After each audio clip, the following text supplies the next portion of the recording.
Well, hello and good afternoon, everyone. Thank you for joining me today. I appreciate you all here, whether you're joining me from X or if you're joining me from YouTube. If you want to join the conversation, make sure that you join me on YouTube there, my YouTube channel. Let me just put it in the banner below here as well. Um, so thanks everyone for joining. I know I spoke about this topic a little bit yesterday, but as soon as I finished my stream yesterday, as soon as I finished sort of speaking about um, why and how we're seeing um, these pro-Palestine, pro-Hamas movements in the West, and they're destabilizing and everything. Um, as soon as I finished my stream, this video surfaced of this American, right? And I use the term American very loosely, named Abdullah, and he's a Harvard graduate, or not a graduate yet. I don't know. I mean, I don't know. He's studying at Harvard grad, or I don't know, whatever it was. I don't know. Maybe he's studying jihad, getting a doctorate in jihad or something. I have no idea. But let me just play the video for you. Let me just play the video for you itself, and you make up your minds as to what you think is happening here. So let's just listen to Abdullah the American. And this was in New York City. So let me just get this here. So this was in New York City on October 7. And as we know, October 7 was the second anniversary of the genocidal massacre of the Jewish people by not just Hamas terrorists, but Palestinian civilians, right? So it wasn't just the terrorists, it was the civilians themselves who joined in. So here, let's listen to the very charming and engaging words of Abdullah the American. We did not act enough. We did not act enough. Repeat after me. We did not act enough. If we acted enough, the headline behind me would read, Gaza has been liberated. So our work is not done. We must show up. Stronger than we did the first October 7th. Louder than we did the first October 7th. To make it clear that we are not going anywhere. We will keep fighting until Palestine is free. From the river to the sea. Within our lifetime. Make some noise.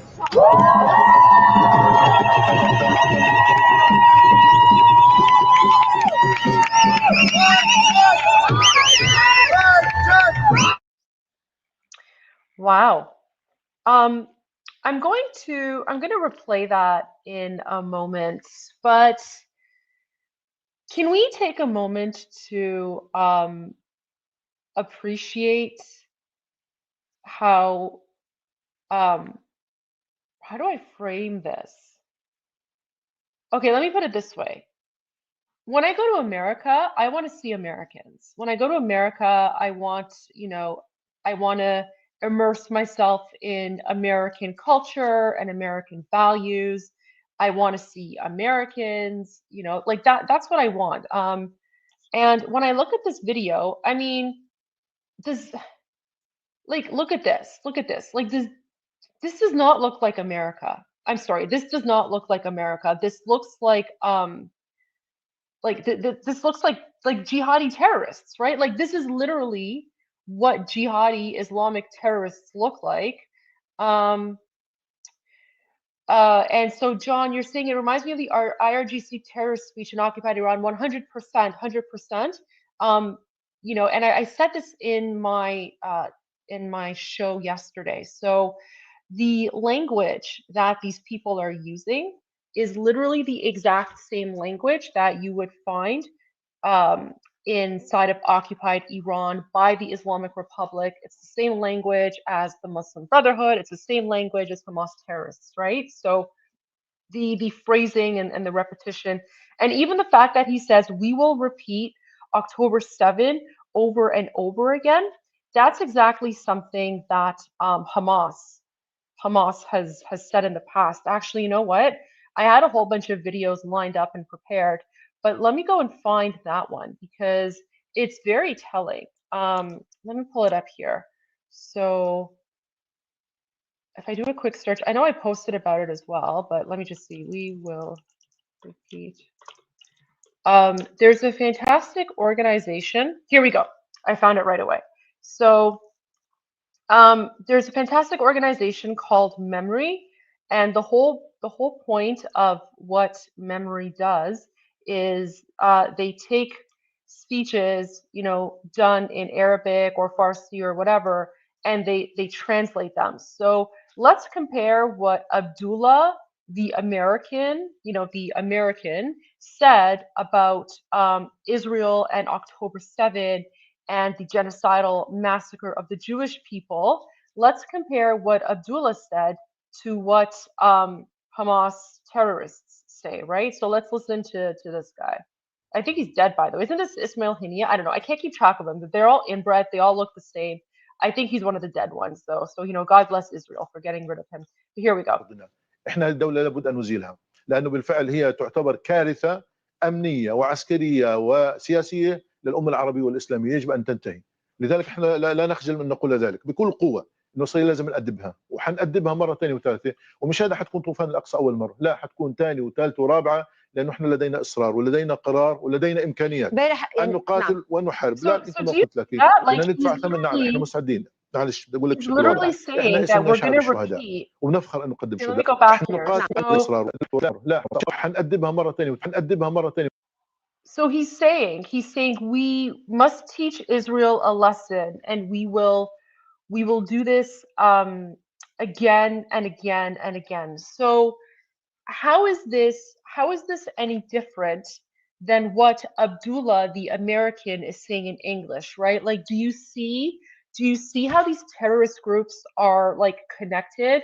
Do you see how this like jihadi ideology it originates in the Middle East, but you are seeing it um, on American soil, on Canadian soil. So for those of you who think, well, what's happening in the Middle East isn't my problem, it's none of my concern, I'm here to tell you it is 100% your problem, and you should be concerned about it.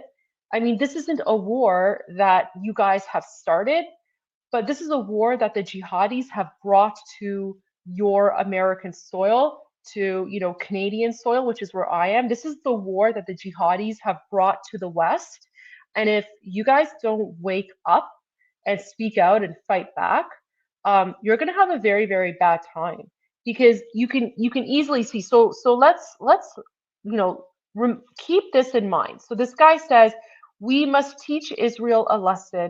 We will do this again and again. So he's referring to October 7, right? So we will do October 7 over again.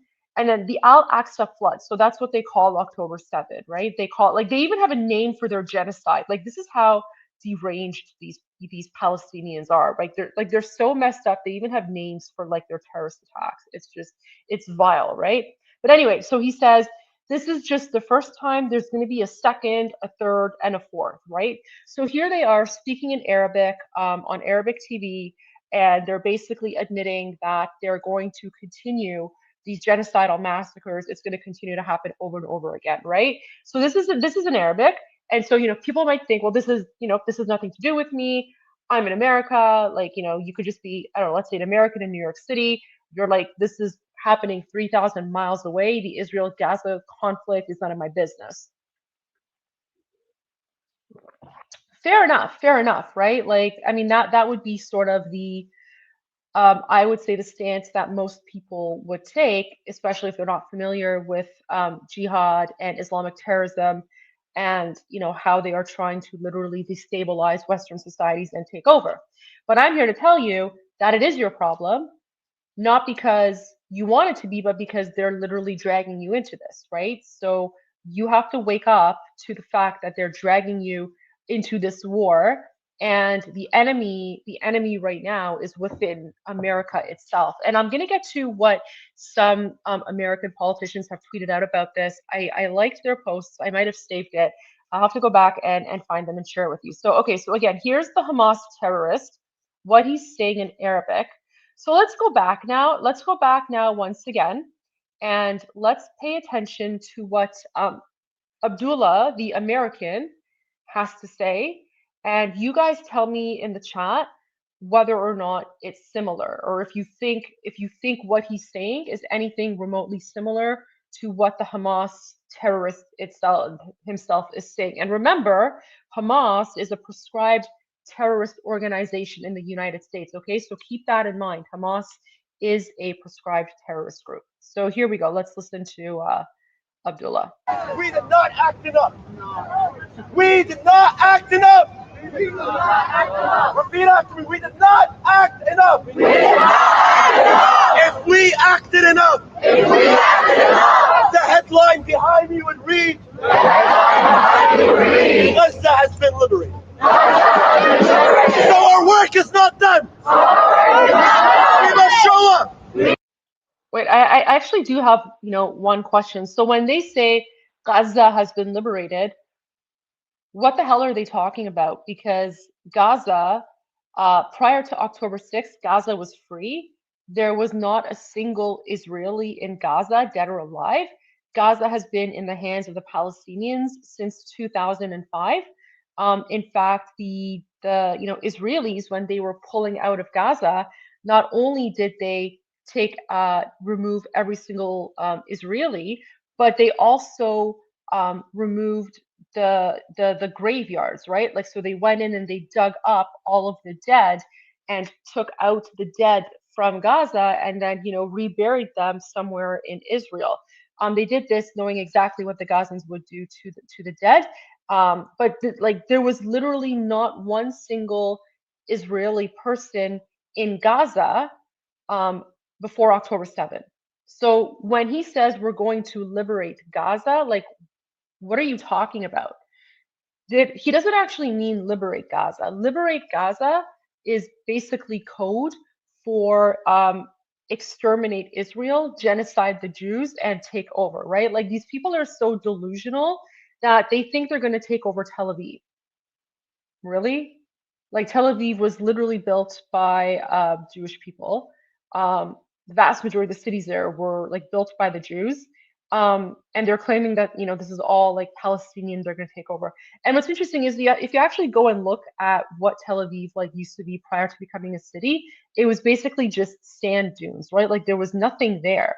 The reason that Tel Aviv is such a thriving, bustling metropolis is because of all the work and the innovation and technology that Israel put into building its cities. And I've been to Tel Aviv, beautiful, beautiful city.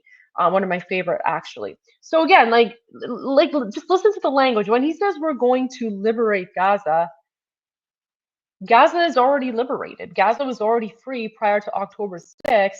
And then you and the jihadis that you support started a war, right? Like, you guys started a war on October 7th, and now you're paying the price. Like, I'm sorry. This is what happens when you wage jihad, and you are unable. Like, I don't understand what these people thought would happen. Like, did they actually think that when they broke into Israel on October 7th and murdered, over 1,200 innocent Israelis and then took a whole bunch of people hostage? What did they think would happen? Did they think Israel would just bend over backwards and be like, "Oh, I'm so sorry. I'm so sorry for inconveniencing you"? I mean, I'm actually surprised that Israel has shown as much restraint as they actually have, because I can tell you, if someone broke into my home and, murdered half my family and then, took a few of my family members hostage, I would murder every single person to get back my family members, right? I mean, I would go after the kidnappers 100%.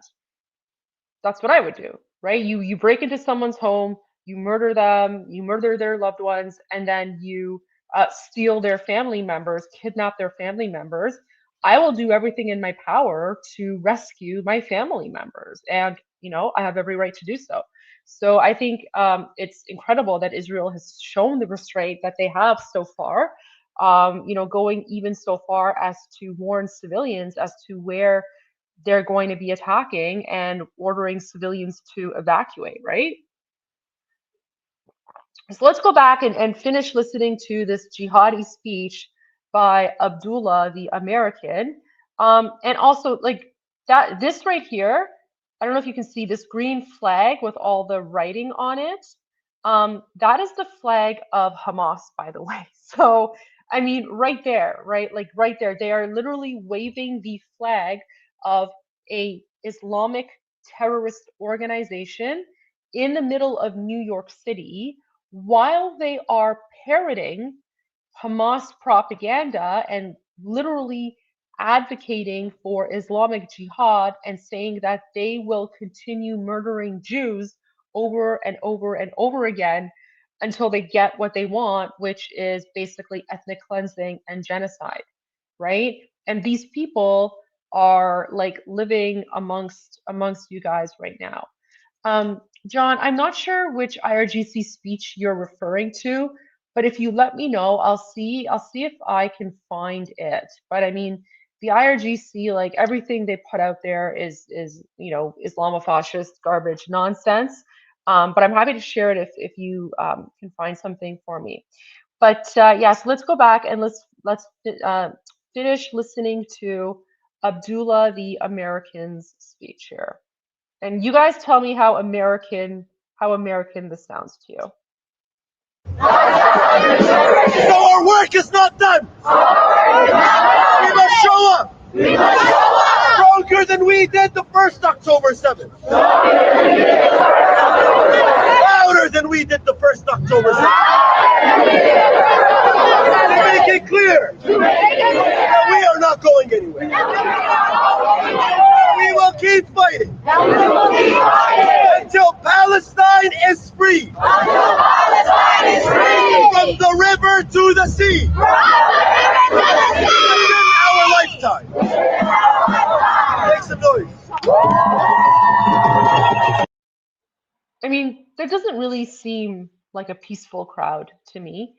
Not once in his speech did he ever advocate for releasing the hostages. Not once did he ever acknowledge the fact that, President Trump, his president. I mean, you would assume that as an American, his loyalties would be to America, right? You would think that Abdullah, the American, would have his loyalties to America, the country that he lives in, right? But instead, Abdullah, the American, is waving around flags of Hamas, right? Like that green flag you see right there in the center of the video. That's the flag of Hamas. Hamas is a proscribed terrorist organization. And as you can tell, he's also parroting Hamas propaganda in English, right? So to me, it kind of makes me wonder, where do Abdullah's loyalties lie? Because his loyalties don't really seem to align with America. And a lot of people are now looking into this, and there are a few lawmakers who have begun to call out this nonsense. And let me see, I'm gonna find it. So let me go to my profile here, because there were a few politicians, American politicians, who made some pretty poignant comments. And oh, you know who it was? I think it was what's his name? Steve Miller, is that his name? And he's like the deputy chief of staff to someone. Oh yeah, so he's deputy chief of staff for here we go. So it's this guy right here, Stephen Miller, and he is the Deputy Chief of Staff for Policy and Homeland Security Advisor. And so he made a very interesting comment here. Here we go. So he says, I liked New York City better before we gave green cards to the Intifada. Stephen, I 100% agree with you on that. I think we all liked America better, and especially New York City better, before America gave green cards to the Intifada. And for those who are not familiar with the green card system, there's also like a lottery element of it involved. So a lot of people will just apply for the green card, and then it's like a lottery process as well.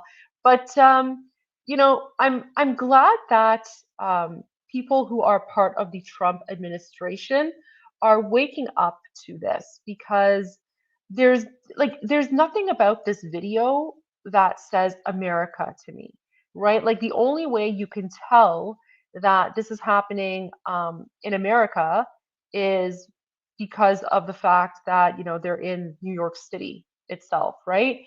And of course, Abdullah the American doesn't speak with any accent, which lets you know that he was basically raised in the United States. And even though he was raised in the United States, that still was not enough to prevent him from being radicalized by Islamic terrorist organizations.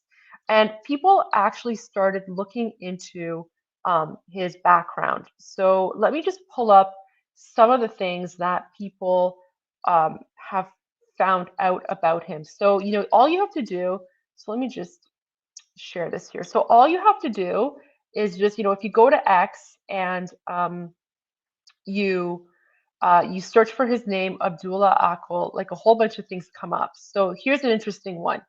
Meet professional protest organizer and terror sympathizer Abdullah Akil. He is a paid employee of Empower Change, which is funded by US aid. You paid for this. So this post is from February 6th, actually. So that's interesting. So this post is from like half a year ago. So half a year ago, people were already sounding the alarm on, Abdullah the American, and no one really paid any attention to it, right? So here, let's watch this video and see what this guy is even saying. Here, let's see. Okay, so wow. Oh my God. So that is the flag of Hezbollah. Okay, so Hezbollah is another terrorist organization. Hezbollah is based in Lebanon, and they are fully funded by the Islamic Republic occupying Iran, right? So Hezbollah is literally a proxy force of the Islamic Republic, which is occupying my country of Iran, and they are like, they have occupied Lebanon, and like they basically destroyed Lebanon, and a lot of Lebanese Christians had to escape Lebanon. I mean, Lebanon used to be majority Christian. If you don't know that, Lebanon used to be a majority Christian country. And Gandalf, yes, this is New York City. That is the flag of Hezbollah being flown in New York City. We're just about to watch this video where it's a video about Abdullah the American. There you go. So hi everyone for joining on YouTube. I appreciate you being here with us. All right, so let's watch this video of Abdullah the American waving the flag of Hezbollah. This is back in February. Okay, so like 6-7 months ago. Who were viciously attacked and brutally arrested. Check! Right, check! The NYPD! So this guy, that's Abdullah. This is the same guy that I showed that was in the previous video, saying that we're going to repeat October 7 over and over and over again. This is him back in February. NYPD, with their billions of dollars, thought that they could stop us.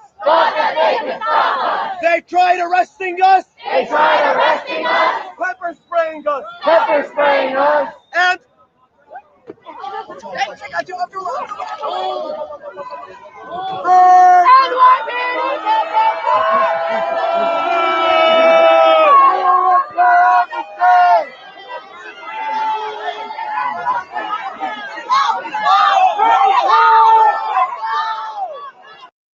Do you see the yellow flag? Like that yellow flag is a flag of Hezbollah, right? Like they're literally waving terrorist flags openly in New York City, and then they're like attacking American police officers. I mean, if this isn't an invasion, if this isn't an Islamic invasion, if this isn't jihad, I don't know what is. Like, how much more obvious does it have to get before people wake up, right? I mean, the United States has listed Hezbollah as a prescribed terrorist organization, and yet here you have a bunch of invaders who are flying the flag of Hezbollah. They're attacking the police. They're basically wasting your taxpayer dollars, because all this costs money, by the way. All this costs money, and they're basically destabilizing Western, or they're trying to at least destabilize Western societies, right? Um, it's mind blowing. It's mind blowing that no one's taking this seriously. And when you don't take it seriously, the end result is what you're seeing right now, which is this continued destabilization. And, God forbid, something horrible might happen, just like it did in Manchester when you had, the Syrian refugee named Jihad who murdered Jewish people um, during the Jewish New Year, right? Like, when you think about it logically, you have to ask yourself, where is all of this leading to, and where is this going to go? The answer is very obvious when you just, pay attention to what they're saying. They're calling for the genocide of the Jewish people. They're advocating for violence. They're advocating for murder. And not once have they ever talked about peace. Not once have they ever talked about the two-state solution or anything like that. Um, and even now, even right now, even though President Trump is, brokering a peace agreement, and Hamas has said that they are going to release all of the hostages by Sunday. Now, I know some people want me to do a show on that. I'm not going to do one just yet. I am reserving my judgment on that until Monday. So, if you want my thoughts on everything that's going on, I'm going to hold off until Monday. And the reason I'm going to hold off until Monday is because I'm still a little bit skeptical, but I don't want to, I just want to wait until I see how it plays out. Okay. I want to wait until I see how all of it plays out. I am praying for all the hostages to be released and to come home. Yeah. Jan, you make a very, very good point. I'm going to share your comment, Jan, here with everyone who's watching. So you are absolutely right. They are using your freedoms against you, because the freedoms that are afforded to us in Western societies, these freedoms don't exist in Middle Eastern countries, right? There's a reason why you don't see these jihadis demonstrate in, I don't know, Saudi Arabia, for example, or the United Arab Emirates, or in Jordan, or even in like Lebanon or places like that. You don't see them there because we all recognize this as terrorism. We recognize this as jihad. We recognize this as like Islamofascist ideology. And there is zero tolerance for this in Muslim countries because one thing that Muslims know is that there is a tendency within the Muslim population for some people to become very radicalized, and that's where you see um, organizations like the Muslim Brotherhood, for example. The Muslim Brotherhood is a terrorist organization that is actually banned in Saudi Arabia and is banned in the UAE and a number of other countries. But then you have a country like Qatar, which is, Qatar and the Islamic Republic of Iran are the two biggest like terrorist states. The Islamic Republic is more open about it. Qatar is definitely more, behind the radar when it, or operating, beneath the radar. I would say, but yeah, so this is just one of those realities, and you're absolutely right. They are using your American freedoms against you to push their Islamofascist ideology and beliefs. This is exactly what they do, and they are even more brazen about it now.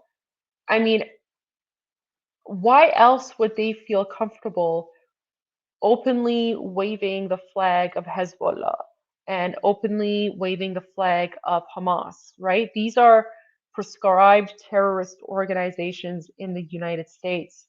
Um, this is like the equivalent.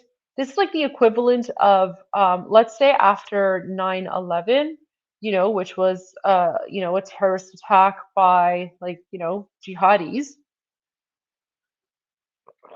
Imagine if after 9/11, these people came out waving the flags of Hezbollah and Hamas and like Al Qaeda and ISIS and whatever.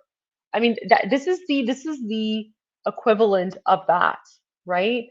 Like they are openly praising the terrorist attack, which, by the way, also killed Americans, right? They're openly praising that, and they're calling for the continued um, Islamic attacks, right?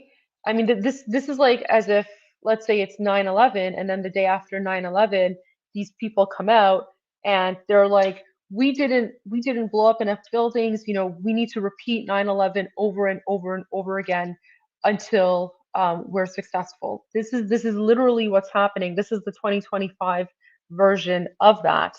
And this guy, Abdullah, uh, has been doing this for a while. So I did a search on his name. Let me just go through some of the posts here about him, because people, of course, have been looking into this guy, digging up who he is. So here he is again, like waving the flag of Hamas, right? This is from yesterday. So, okay, so this is the guy. Here he is from another video. We run a pretty tight organization. There's no date on this, but let's watch this and see what he has to say about Hamas. Any thoughts on the death of Ismail Haniyeh? Nothing? I gotta admit it, you run a pretty tight organization. So Ismail Haniyeh was one of the leaders of Hamas. Israel exterminated him. And what's really funny is that Israel exterminated Ismail Haniyeh while he was in an IRGC base in occupied Iran. So, we as Iranians, we actually thought that was hilarious, because you would assume that, if these terrorists are in occupied Iran, if they're, being protected by the Islamic Republic, they're going to be untouchable. But the fact that Ismail Haniyeh was actually exterminated by Israel while he was in Iran was actually really funny.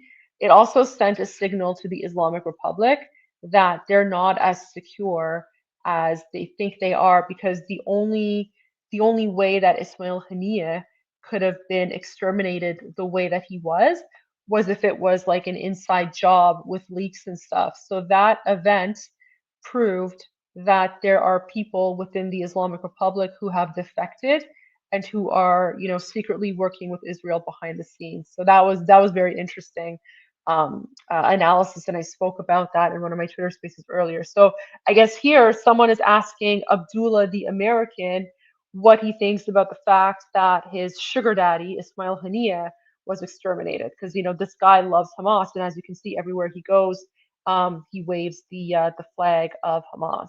Any thoughts on the death of Ismail Haniyeh? Nothing? I gotta admit it, you run a pretty tight organization. You guys are pretty effective out there on the streets. I see you're a smart guy, I know you're pretty articulate. What do you think? How's this gonna end? Is it your thing to harass people on the street?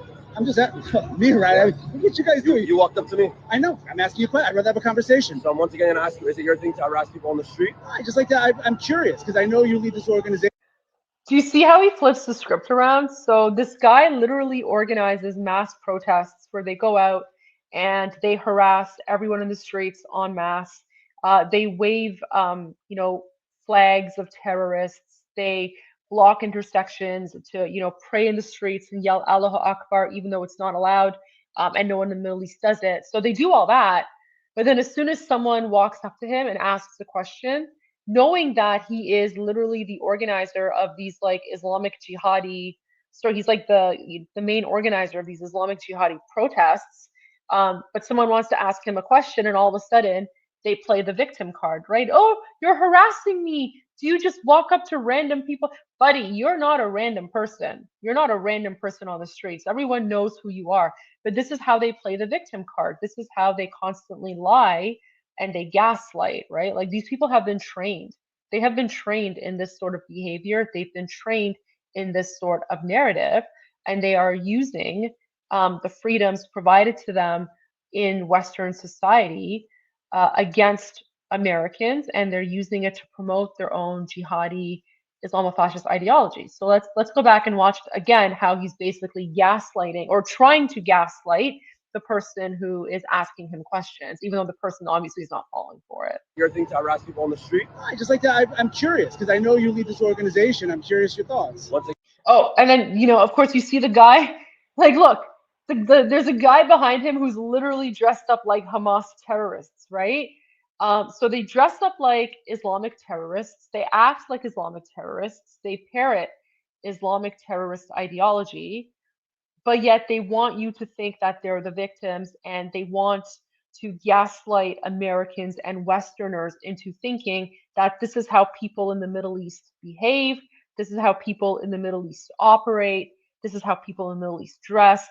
No one in the Middle East dresses like this. Literally, no one dresses like, Buddy over here, unless you're an Islamic terrorist who's about to, like, I don't know, yell Allahu Akbar and, murder people. Like, it's common knowledge, right? But yet these people literally dressed up like terrorists in North America, in Europe, and then they call themselves freedom fighters. It's the ultimate gaslighting. Like, it's the ultimate gaslighting. It's the ultimate switcheroo, I guess, right? I mean, no other, like, I cannot think of any other society that has ever done this, where they will dress up as terrorists and then claim that they're the resistance or they're fighting, right? Like, what this guy is doing, this would be like the equivalent of Germans in America. This would be the equivalent of Germans in America during World War II dressing up like Nazis and going out in the streets and protesting America and saying that they're resistance and freedom fighters, right? Like, this is the equivalent of what they're doing. These people are modern day Nazis.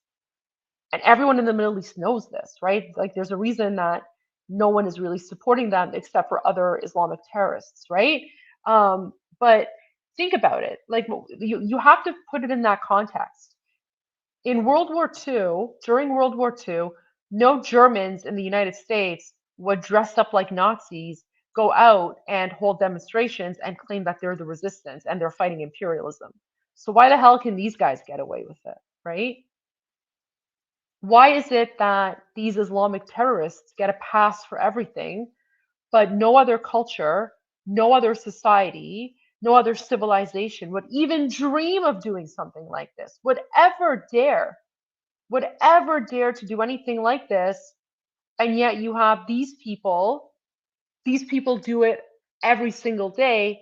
And if you call it out, all of a sudden they scream Islamophobia, right? Like, it's become ridiculous. It's literally ridiculous. And I'm glad that you guys in the chat agree with me on this, because it's so much like it's just gaslighting. It's gaslighting. Anyways, let's continue watching this. Let me just go back to the beginning, and I promise this time we'll watch the whole thing uninterrupted. Any thoughts on the death of Ismail Haniyeh? Nothing? I gotta admit it, you run a pretty tight organization. You guys are pretty effective out there on the streets. I see you're a smart guy, I know you're pretty articulate. What do you think? How's this gonna end? Is it your thing to harass people on the street? I'm just me, right? What you guys do? You walked up to me. I know. I'm asking you a question. I'd rather have a conversation. So I'm once again gonna ask you, is it your thing to harass people on the street? I just like that. I'm curious because I know you lead this organization. I'm curious your thoughts. Once again, you're harassing people on the street. Is it your thing? I'm just asking you a question. This isn't No, harassment. we know your Instagram. You're an urban warrior. We fucking know you. I'm just asking you a question. I'm curious. We're gonna find out where you live, bro. Watch. We're gonna find out where you live. We're not gonna hurt you. We're just gonna find out where you live. That's it. Yeah. We know where Are you upset about Ismail Haniyeh being dead? He's in heaven right now, bro. Where? Any thoughts on the death of Ismail Haniyeh? So there you go. These are the people who are running wild in the streets of New York City, and there's thousands like them across the United States, across Canada, across European countries, who are openly advocating for jihad. They are dressing up like terrorists. I mean, again, like, look at this guy, right? No one in the Middle East dresses like this. No one in the Middle East dresses up like this unless they're a terrorist, right?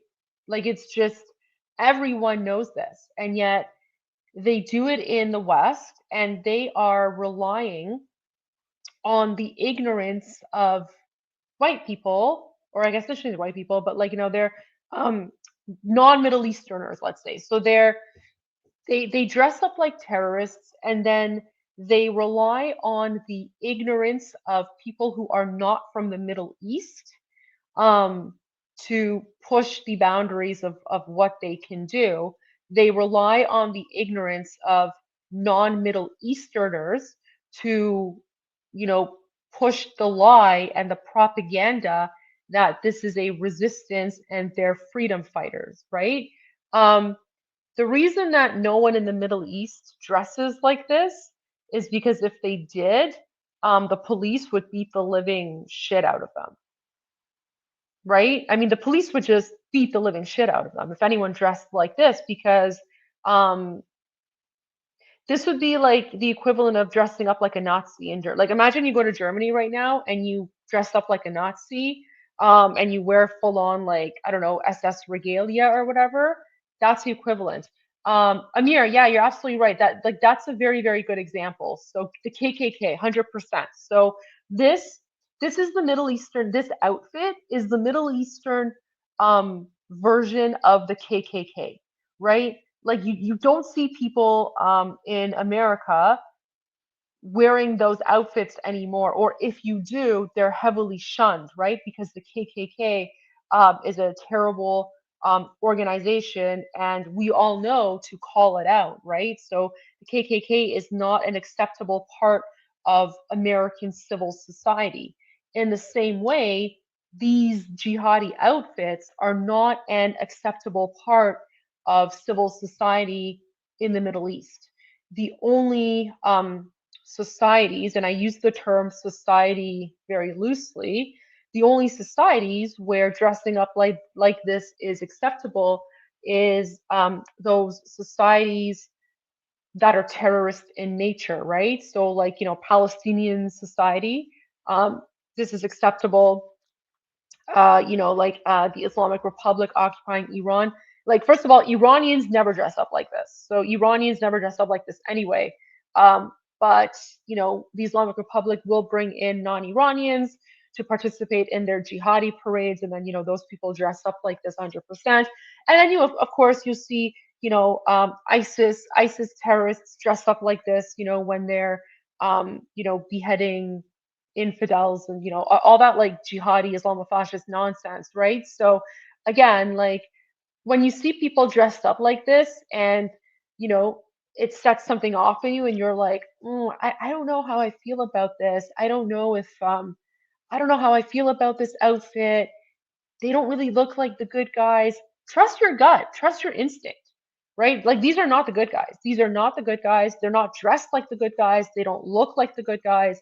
They're terrorists. they're terrorists, and um, they are trying to impose their jihadi ideology and beliefs on you by dressing up like this and normalizing this behavior. Again, you're not going to see anyone in the Middle East dressed up like this, and um, yeah, like the only people who dress up like this are terrorists. You know, again, like I was in Morocco. I was in Morocco this past summer, and not once did I see anyone dressed like this. Did I see people with, like, you know, the flag of Palestine on their stands or shop stands or whatever? Yeah, absolutely. I mean, and there's nothing wrong with that, right? Like, you know, you want to take a particular stance, a political stance or whatever, that's fine. Like it's you know, do whatever you want to do. Just because, you know, like not everyone has to agree on everything. You know, and you know, I obviously have my own perspective on that. But you know, even those people who maybe had like a small Palestinian flag to show solidarity or whatever, they weren't dressed up like this. No one was dressed up like this because this is how terrorists dress up, right? Um, yeah, and Adil, you're absolutely right. In the Middle East, no one dresses up like this, right? No one dresses up like this. So there you go. But they're doing it in North American societies. And this guy, this Abdullah, you know, I like to call him Abdullah the American, not him, but this guy. So Abdullah, oh, look at that finger. Ooh, look at that. So scary. So Abdullah the American, as you can see, has been part of various jihadi organizations whose purpose is to promote destabilization in the West. So I'm going to go down because there are some posts about this and people have exposed him for who he is. All right, so Ben writes, in a surprise to absolutely nobody, this Hamas-loving, American-hating, flag-burning, radical with the extremist organization within our lifetime is a current Harvard graduate student studying for a master's degree in government. I mean, oh, here's the other thing. So Samidoun, if for those of you who don't know, Samidoun is here, let me make this bigger here.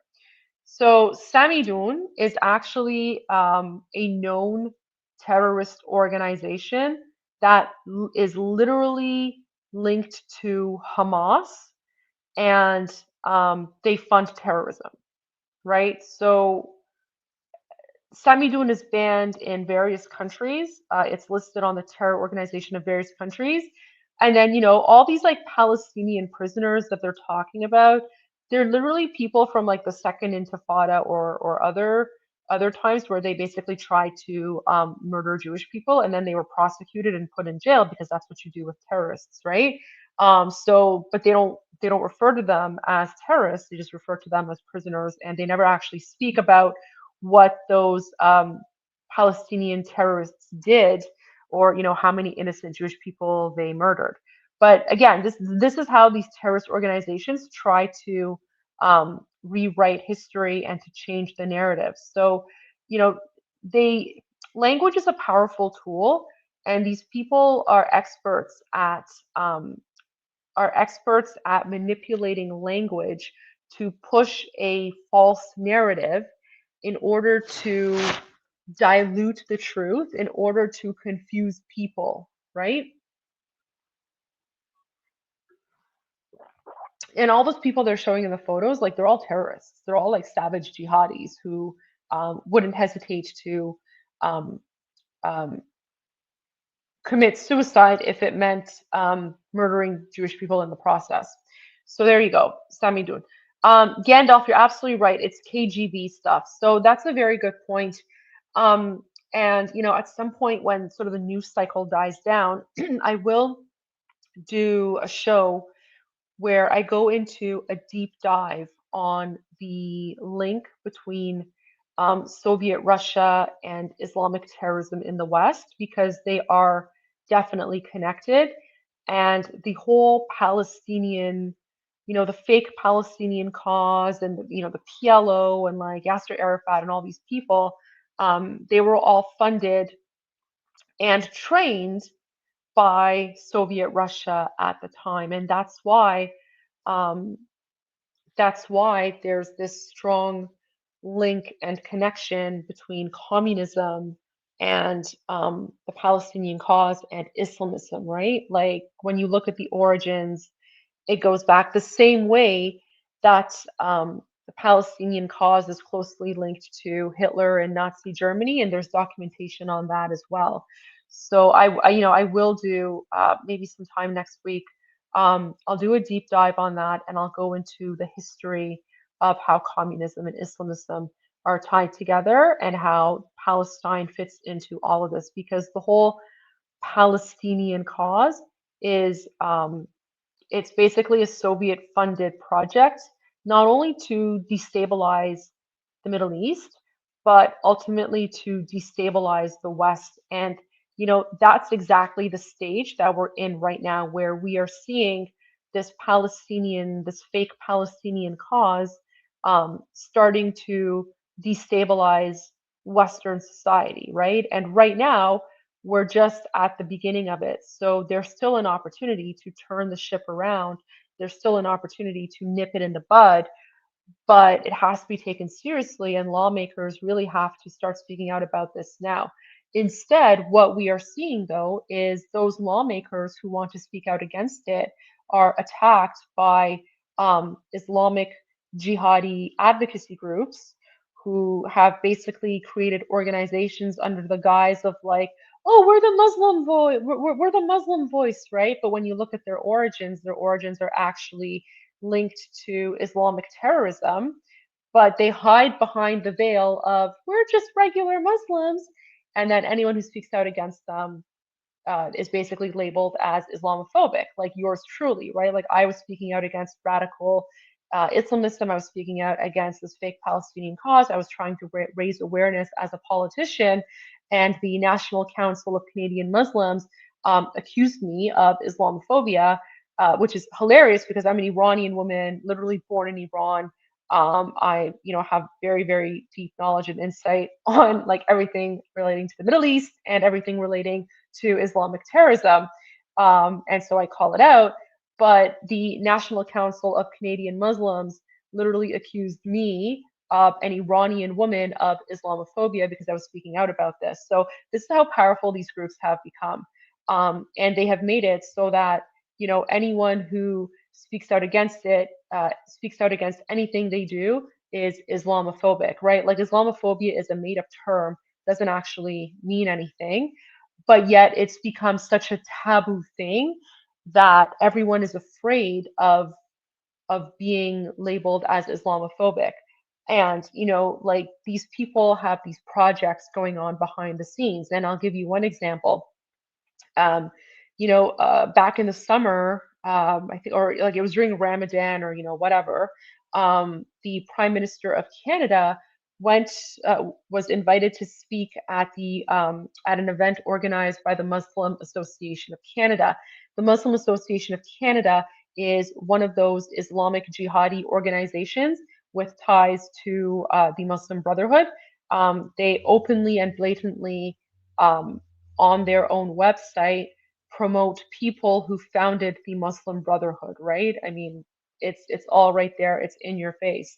And then the Prime Minister of Canada goes to this Ramadan event that these jihadis organized, and he goes up there, and you know what he says? He says Muslim values are Canadian values.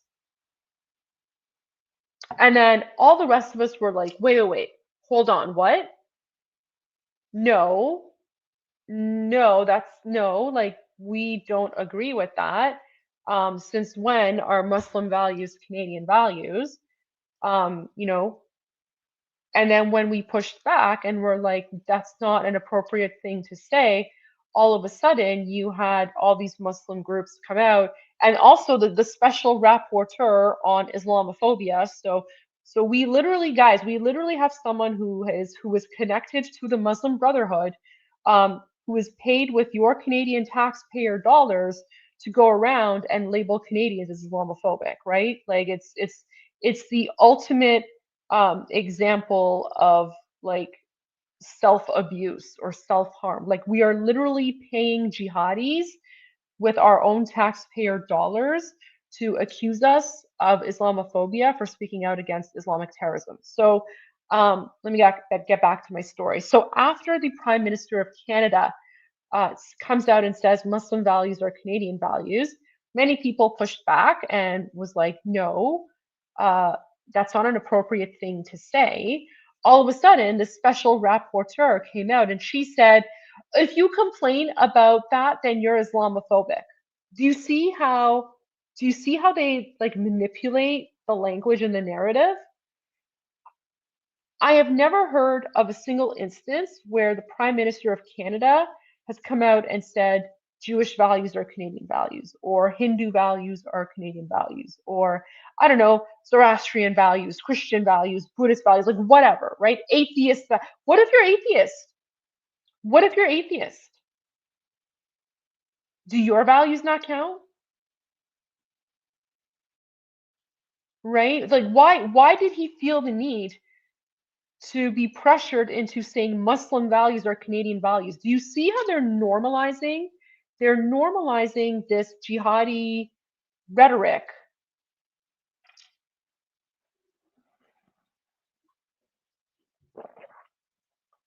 They are starting to normalize integrating Islam into politics.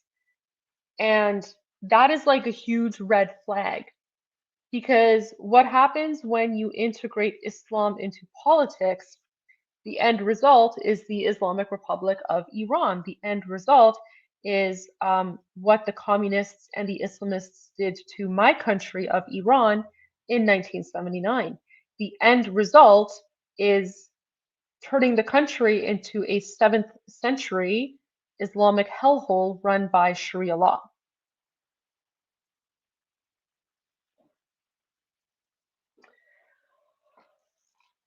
And so that brings me back to the main topic of today's show and my final thoughts, and I'm gonna wrap up soon.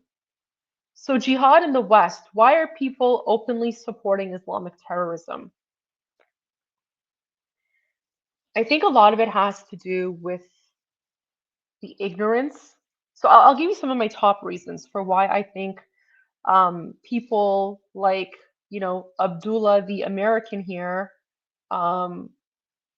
this guy again right here, you can see him with his keffiyeh and burning flags and all that stuff, very, very American. I think that these people are openly supporting Islamic terrorism in the West because, first of all, many people are just not paying attention, and they think that what's happening is irrelevant and that it's never going to impact them. This is a big mistake because that's how the majority of Iranians thought in the 70s, right? So in the 70s, when people like Abdullah and others started to infiltrate Iran and go in the streets and protest and burn the Iranian flag, the vast majority of Iranians didn't pay attention. They didn't care, right? They're a bunch of crazy people. They're just university students. They have no power. They're not actually going to do anything. Don't take them seriously. The end result of not taking them seriously was they eventually gained so much power over the years that in 1979 they were able to overthrow the Shah and turn Iran into a 7th century Islamic hellhole. So that's the first reason.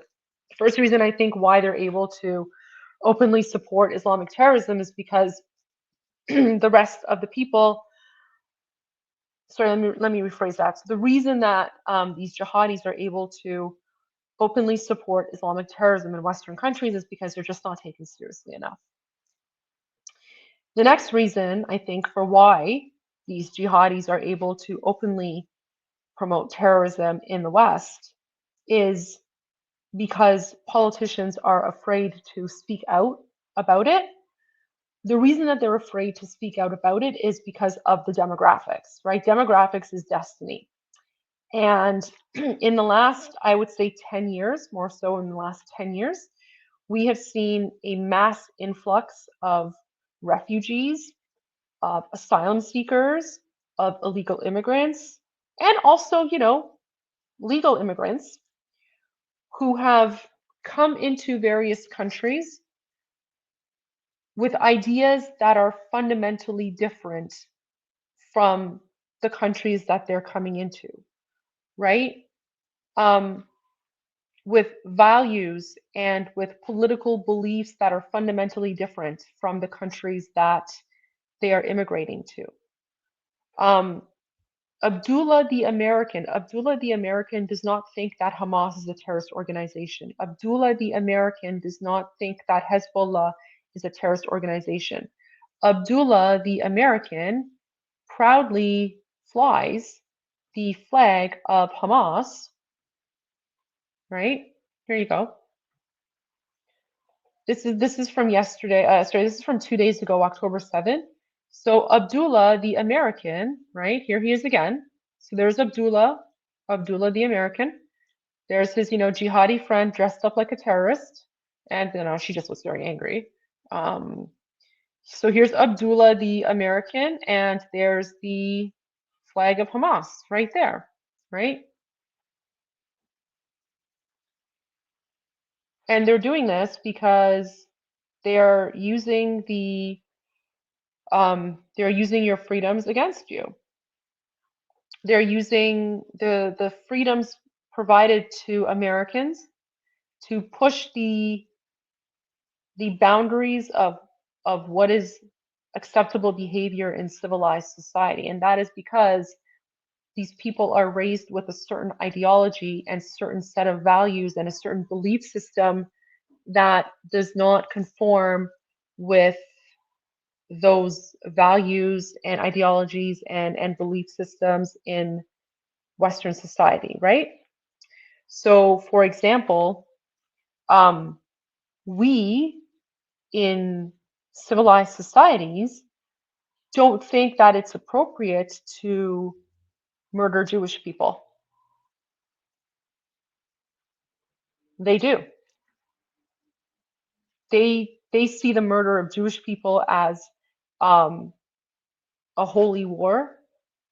They see it as resistance. They see terrorism as resistance. They view Islamic terrorism as freedom fighters. I mean, do you think that by importing people with terrorist ideologies into your countries that they're all automatically just going to change their perspective? Like, do you think that as soon as these people land in America, that all of a sudden they're going to say, I was wrong the whole time. I was wrong the whole time. They're actually terrorists. No, of course not. When you import these invaders into your countries, they're going to bring their jihad with them. Like it's mind-boggling that people think that you import certain people with certain ideologies and they're all of a sudden magically just going to sing kumbaya and be friends with everyone. No, look at this, right? And then, of course, the third reason why there's jihad in the West is because anyone who speaks out about it, you have these Muslim terrorist lobby groups who, through lawfare and through funding, funding coming from the Islamic Republic and funding coming from Qatar, they will go out and they will attack anyone who speaks out against Islamic terrorism, right? And then they gaslight people. Do you think that these people want a peace treaty? Do you think that these people actually want a peace treaty? Here, let me show you another person. So this is interesting. So let me read this for you here. Let me go back to the beginning of this video. So this is a Canadian woman. So Samar Al-Dur is a Palestinian refugee living in Montreal who recently brought her entire family despite her hate of Canada. Okay, so this woman literally brought her entire family from Gaza or wherever to Canada, right? And so she's basically she's a refugee. So Canada gave her refuge. Upon hearing of a signed peace deal Samar Al-Khadour is calling for even more escalation and protest in Canada as long as Israel exists. This is an opinion shared by many Palestinians and protesters like her, meaning the protests won't stop until Israel is eliminated. Why is she in Canada? I mean, that's a very good question. So why don't we listen to Samar, the Palestinian refugee in Canada, and let's get a good look at who these people are that our governments are importing into Western countries, right? So as long as the occupation stands in Palestine, the fight continues, and it has to escalate, and it has to go bigger and to be fiercer. So shut the fuck up and don't tell me anything about like the joy and celebration of a ceasefire. Have some shame and do an impactful action than celebrating a fucking end. Maybe it's performative. There you go.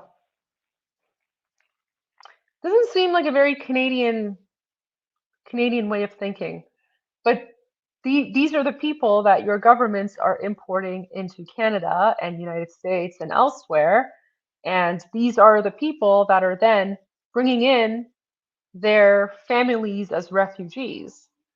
And I said this before, but I'll say it again. There's a reason that no Middle Eastern country is taking in Palestinian refugees, right? Because this is what they're like. Like they're literally savages. They're savages. All they want is to cause chaos. They want to murder. They have this they have been so indoctrinated with like terrorism and jihadi ideology that all they think about is murdering Jewish people. Like all they want to do is fight. This isn't a normal civilization. I can't even call it a civilization because there's nothing civilized about them. This isn't a normal society. This is a terrorist enclave, right? Like, have you seen their kindergarten graduation ceremonies? Okay, maybe I'll end off with that. I'll end off with the Palestinian kindergarten graduation ceremonies, because if you haven't seen that, um, it'll answer a lot of your questions about why they are the way they are. Let me see if I can find this.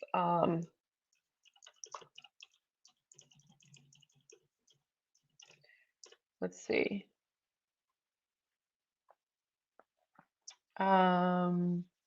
Okay, here we go. Oh, is this the one?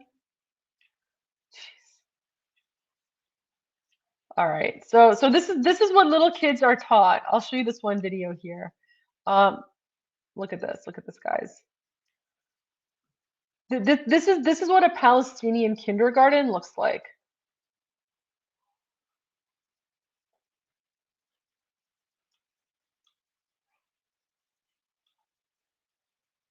See that?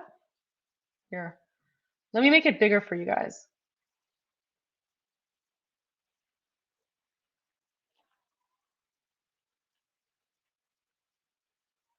Oh, look. Oh, look. Oh, what a lovely scene from kindergarten where they're literally, what was that? Like they're teaching little kids to like come out. What is this? So they're teaching little kids to come out.